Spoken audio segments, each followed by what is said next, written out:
Hi అండి అందరికీ. ఈరోజు మన స్పెషల్ రెసిపీ వచ్చేసి మటన్ కర్రీ అండి. మటన్ కర్రీ ఎప్పుడు చేసినా రుచిగా రావాలంటే ఒక్కసారి ఇలా ట్రై చేయండి. ఈ మటన్ కర్రీ అన్నం, చపాతీ, బగారా రైస్లోకి అయితే చాలా బాగుంటుంది. సింపుల్గా ఎలా చేయాలో చూద్దాం, ఓకేనా? మటన్ను మంచిగా శుభ్రం చేసుకొని కడుక్కోవాలి. గ్యాస్ ఆన్ చేసుకొని కుక్కర్ అయితే పెట్టుకోవాలి. దాంట్లో 4 స్పూన్స్ అయితే ఆయిల్ అయితే వేసుకోవాలి. అందులో ముందుగా అయితే ఫ్రై చేసుకున్న ఆనియన్స్ అయితే వేసుకున్నాను. ఇలా ఫ్రై చేసుకున్న ఆనియన్స్ అయితే వేసుకోవాలి. తర్వాత కరివేపాకును వేసుకోవాలి. తర్వాత మనం శుభ్రం చేసుకున్న మటన్ అయితే వేసుకొని బాగా అయితే కలుపుకోవాలి. మంచిగా కలుపుకోవాలి. ముందైతే పసుపు వేసుకోవద్దు, నూనెలో అయితే ఫ్రై చేసుకోవాలి. ఫస్ట్ అయితే మటన్ కర్రీని మంచిగా కలుపుకోవాలి. ఇలా అయితే ఫ్రై చేసుకోవాలండి.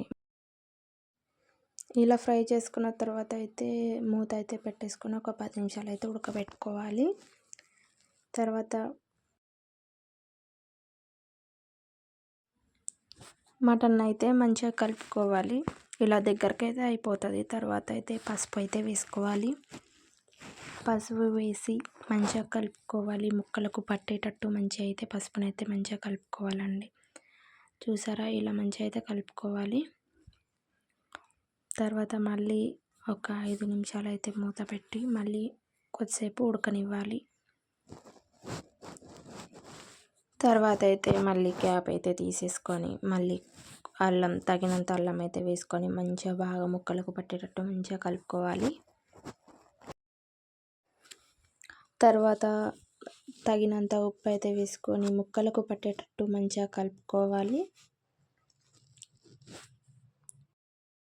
ఇలా కలిపిన తర్వాత కారం అయితే వేసుకోవాలి. దగ్గరికి రాగానే తగినంత కారం అయితే వేసుకొని మంచిగా కారంని కూడా ముక్కలకు అంటేటట్టు మంచిగా కారం అయితే మంచిగా కలుపుకోవాలి. ఇలా కలుపుకున్న తర్వాత ఒక 5 నిమిషాలు అట్లనే ఉడకబెట్టాలి.